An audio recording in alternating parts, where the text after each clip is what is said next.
Internet पे देखे ना, कुछ भी आप शुरू कर देते हो नया सा, और फिर 5-15 दिन 20 दिन उसका जोश रहता है, फिर शमशान का बैराग बनता है, वो निकल जाता है दिमाग से, फिर कुछ नया ट्राई करने लगते हैं। पूजा पाठ तपस्या में आपको सिद्धि मिलने में तनिक भी क्षण नहीं लगेगा। अगर कि आपको ऐसा कुछ बताऊं जो भगवान शिव के आपको निकट ले जाए। भगवान जा रहे हैं किसी की चोरी करने जानबूझ के, किसी का गला काट रहे हैं, इतनी दुखी अवस्था में हो, बेचैन हो, घबराहट हो रही है, परेशान हो, संतप्त हो, इस प्रकार की विद्या है, बहुत दुर्लभ है। अब आप समझे भगवान विष्णु को सुदर्शन चक्र कहाँ से मिला? जिसकी आंख कमल के पुष्प के समान हो, ऐसे भगवान विष्णु ने आप देखा न ताव अपना। पूरे समूल सृष्टि में विध्वंस मचा सकता है, पूरी सृष्टि को समूल नाश कर सकता है ऐसा चक्र।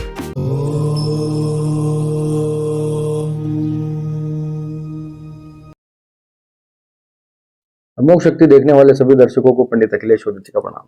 नमन मित्रों, श्रावण का परम पवित्र मास चल रहा है। भगवान शिव की पूजा, उपासना, अभिषेक आदि आप कर रहे होंगे। एक अद्भुत चीज बता रहा हूं आपको।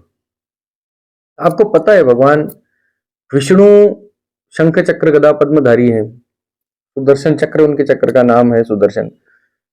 वो उनको कैसे प्राप्त हुआ, इस वीडियो का अर्थ अभी थोड़ी देर में समझ में आ जाएगा। राक्षसों को मारने के लिए एक बार देवताओं ने भगवान विष्णु से आग्रह किया, इनको नष्ट करने का जो है कुछ उपाय कीजिए। तो भगवान विष्णु ने इस हेतु भगवान शिव की उपासना की। महादेव की उपासना उन्होंने किस प्रकार से की? उन्होंने 1000 नामों के साथ भगवान शिव की पूजा की। प्रत्येक नाम के साथ भगवान शिव को उन्होंने एक एक कमल का पुष्प चढ़ाया। प्रत्येक नाम के साथ, वो नाम उन्होंने खुद लिए। उन्होंने 1000 नाम भगवान शिव के लेते गए और एक एक पुष्प चढ़ाते गए। तो चूंकि महादेव हैं, भोले हैं, आशुतोष हैं, जल्दी प्रसन्न हो जाते हैं, लेकिन कभी कभी परीक्षा भी लेते हैं। चूंकि हरि और हर में कोई भेद नहीं है, दोनों मित्र के समान है, दोनों एक दूसरे के साधक हैं, साध्य हैं, दोनों एक दूसरे के भक्त भी हैं और भक्ति भी हैं। तो महादेव ने उनकी परीक्षा लेने का सोचा। तो महादेव ने 1000वां फूल, जो अंतिम पुष्प था, वो छुपा लिया अपनी माया से, उसको छुपा लिया। अब वो ढूंढे ना मिले भगवान विष्णु को। 1000वां नाम, 1000 पुष्पों से पूजा करने का संकल्प था, पुष्प मिला नहीं, कमल का पुष्प।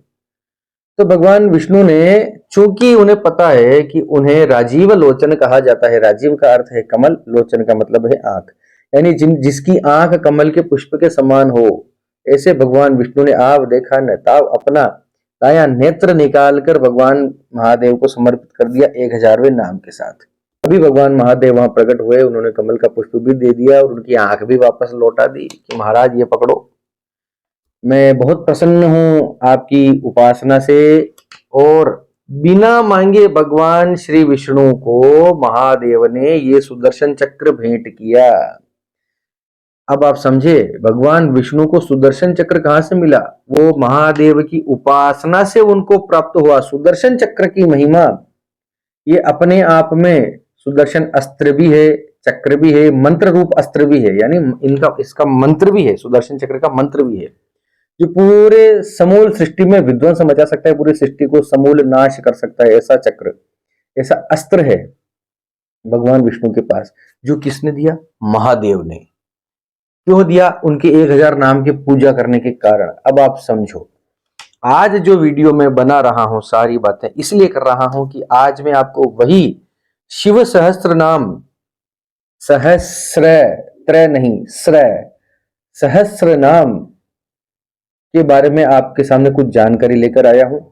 संस्कृत का अगर आपका पाठ का आपका अनुभव है तो ये पाठ आप कीजिए, आपकी दुनिया बदल जाएगी। अंत में मैं बताऊंगा कि इस पाठ को करने से क्या क्या लाभ हो सकते हैं, इसकी फलश्रुति में लिखा गया है।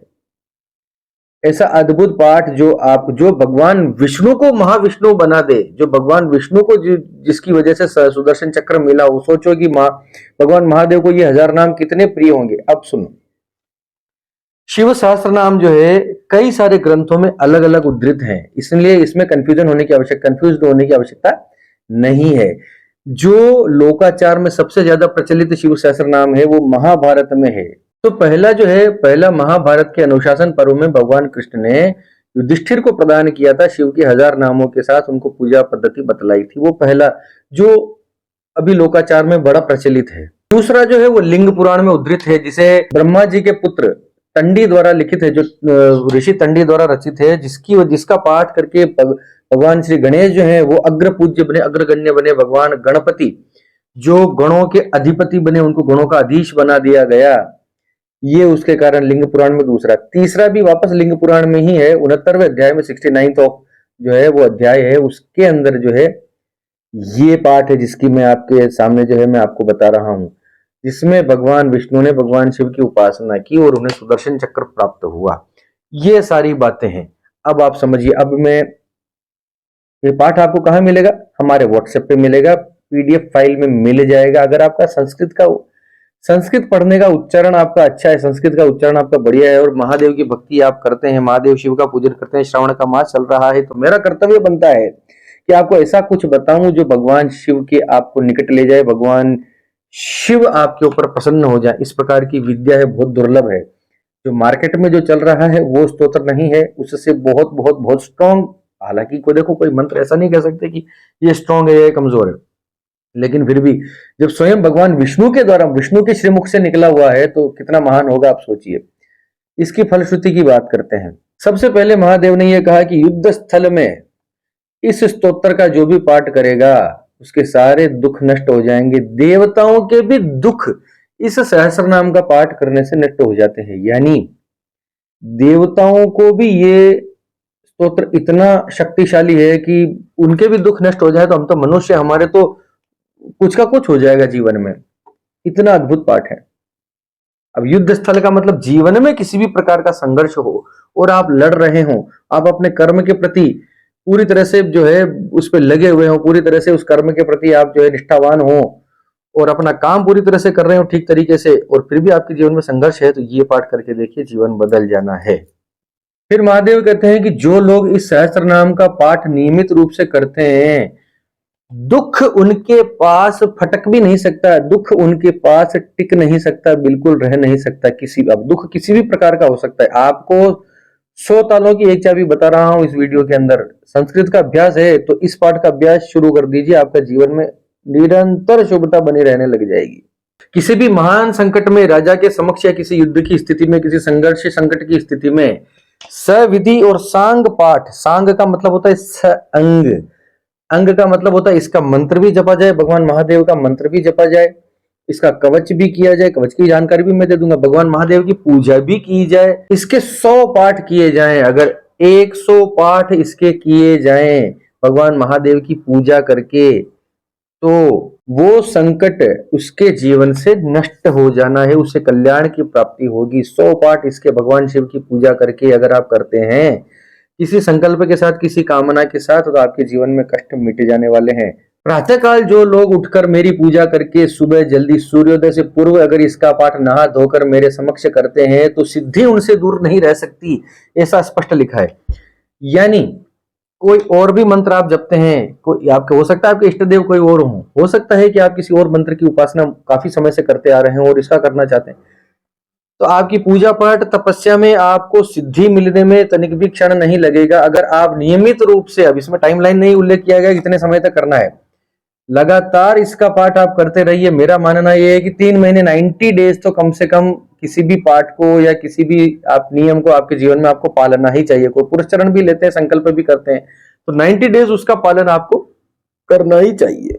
इस स्तोत्र का पाठ इहलोक और परलोक की सिद्धि देता है, भगवान का सायुज्य प्राप्त होता है। यानी इस जीवन में जो भी आपकी भौतिक इच्छाएं हैं उनमें भी ये पाठ हेल्प करता है, और उसके साथ साथ आपको मुक्ति प्रदान, मोक्ष प्रदान करने में भी ये पाठ आपको हेल्प करता है। कैसे?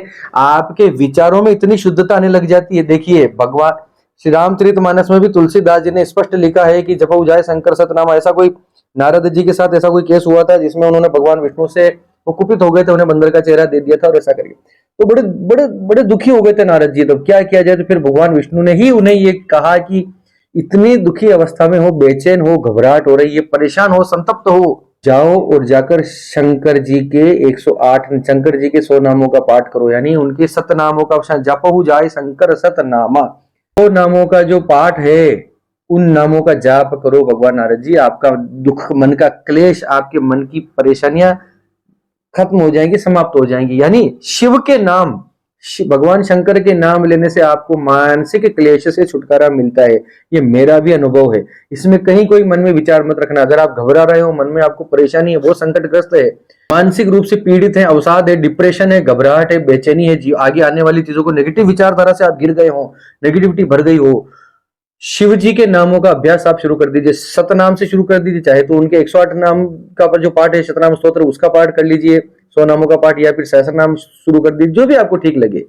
या फिर शिव का कोई भी मंत्र मन में चलने दीजिए, शिव शिव शिव शिव शिव शिव शिव शिव शिव। ऐसा भी करेंगे तब भी आपको, आप देखेंगे कि आपका माइंड जो है एक अल्फा स्टेट में जाने लग गया है, रिलैक्सेशन स्टेट में जाने लग गया है। रात को सोते समय भी कर सकते हैं, मन मन में नाम ले सकते हैं, मंत्र नहीं जप सकते हैं। पलंग पर पड़े पड़े मंत्र कोई भी नहीं जपना, जो पारंपरिक हमारे मंत्र है उसको नाम ले सकते हैं, शिव शिव शिव शिव शिव। इसके बाद महादेव और पूछते हैं भगवान विष्णु को कि और बोलो क्या चाहिए, यथेप्सित वर मांगिए विष्णु, क्या चाहिए आपको। तो भगवान विष्णु ने हाथ जोड़कर कहा कि प्रभु, मैंने आज जो आपकी पूजा की है उसका मुझे यही फल मिले कि मुझे आपकी अनन्य भक्ति प्राप्त हो, मैं आपकी भक्ति में लीन रहूं। भगवान शिव ने उन्हें तथास्तु कहकर आशीर्वाद दिया कि आप मेरी भक्ति में, आपको मेरी अनन्य भक्ति प्राप्त होगी। साथ ही मैं ये भी आपको वरदान देता हूं कि आपका नाम इस जगत के मानवों के लिए, जो भी आपका नाम पाप नाश के लिए लेगा, उसके सारे पाप नष्ट हो जाएंगे। यानी भगवान विष्णु का नाम जो भी पूरी भक्ति से लेता है, उसके पाप नष्ट हो जाते हैं। इसके पीछे क्या बात है, इसके पीछे ये है, भगवान विष्णु का नाम अर्थात भगवान विष्णु का शतनाम स्तोत्र हुआ, या भगवान विष्णु का कोई मंत्र हुआ, या भगवान विष्णु का सहस्त्र नाम स्तोत्र हुआ। भगवान विष्णु सहस्त्र नाम स्तोत्र के ऊपर मैंने एक बहुत अद्भुत वीडियो बना रखा है, जरूर देखिएगा, वो भी आपके बहुत काम का है। दोनों पाठ अगर आप सम्मिलित रूप से करते हैं, शिव सहस्त्र नाम और विष्णु सहस्त्र नाम, आप अपने जीवन में संकट क्लेश भूल जाइए, किसी ज्योतिषी के चक्कर काटना भूल जाइए, मुझे भी फोन करने की आवश्यकता नहीं पड़ेगी, इतना मैं बोलता हूँ। साल भर तक कोई तपस्या कंटिन्यू कर लीजिए। देखो यार, हमेशा मैं ये बोलता हूँ, इंटरनेट पे देखे ना, कुछ भी आप शुरू कर देते हो नया सा, और फिर 5-15 दिन 20 दिन उसका जोश रहता है, फिर शमशान का बैराग बनता है और वो निकल जाता है दिमाग से, फिर कुछ नया ट्राई करने लगते हैं। ऐसा मत कीजिए, मेरी हाथ जोड़कर विनती है। कोई भी पंडित बाबा आपकी हेल्प नहीं कर पाएगा, उसका ये दिया हुआ उपाय आपको करना पड़ेगा। कम से कम 1 साल लगातार कीजिए। कोई पाठ है, कोई स्तोत्र है, कोई जप कर रहे हैं, तो कम से कम 3 महीने का नियम तो मैं बोलता हूँ, लेकिन उसका पूरा लाभ लेना है तो 1 साल कम से कम उसका जम के घिसिए, रगड़िए, अपने आप को थोड़ा सा लग जाइए काम पे। सुबह का आधा घंटे का काम होता है खींच खाच के। कोई भी आपको उपाय बताएगा, मैं भी बताऊंगा, सुबह 15-20 मिनट, आधा घंटा, उससे ज्यादा का कोई भी नहीं बताता। पूरा पूरा दिन आपको कोई उपायों में लगाए नहीं रखता। सुबह आधा घंटा जम के दे दीजिए, 1 साल तक करके देख लीजिए, आपका जीवन चेंज हो जाएगा। शिव सहस्रनाम, विष्णु सहस्रनाम, विष्णु सहस्रनाम का वीडियो मैं डिस्क्रिप्शन में डाल दूंगा, आई बटन पे दे दूंगा, लास्ट में एंड बटन पे भी दे दूंगा, आप देख लीजिएगा। तो इस प्रकार जो है ये पाठ करने वाला, परंपरा से इस स्तोत्र को जो पाठ करता है, परंपरा से करने का मतलब है कि अगर कोई शैव है, शिव परंपरा में आता है, उसके गुरु ने उसको दिया है, या फिर उससे कहीं से मिला है और भगवान शिव का अनन्य भक्त है और भगवान शिव से ही प्राप्त कर लेता है कि हे प्रभु, मैं आज से ही आपका पाठ जो है करना चाहता हूँ। भगवान शिव को गुरु कैसे बनाया जाए, इसके ऊपर भी एक वीडियो बना दूंगा, अगला वीडियो बना दूंगा, आप देख लीजिएगा। तो वहां से ये शिव सहस्रनाम आप पाप प्राप्त करके इसका नित्य पाठ करेंगे, आपके पाप आपके पास टिक नहीं सकते। अब इसका मतलब ये नहीं है कि शिव सहस्रनाम पढ़ लिया और जा रहे हैं किसी की चोरी करने जानबूझकर, किसी का गला काट रहे हैं। यानी आपको इस जीवन में आपकी कामनाएं कब सिद्ध होंगी, जब आपके पुराने कर्म मिट जाएंगे, पुराने पाप नष्ट हो जाएंगे, तभी तो नया कुछ सुंदर मिलेगा। ये बात कई बार बोल चुका हूं। चलिए, इसी के साथ आप सबके मंगल की कामना करता हुआ मैं पंडित अखिलेश योद्धेची आपसे विदा लेता हूं। धन्यवाद। सर्वे भवन्तु सुखिनः।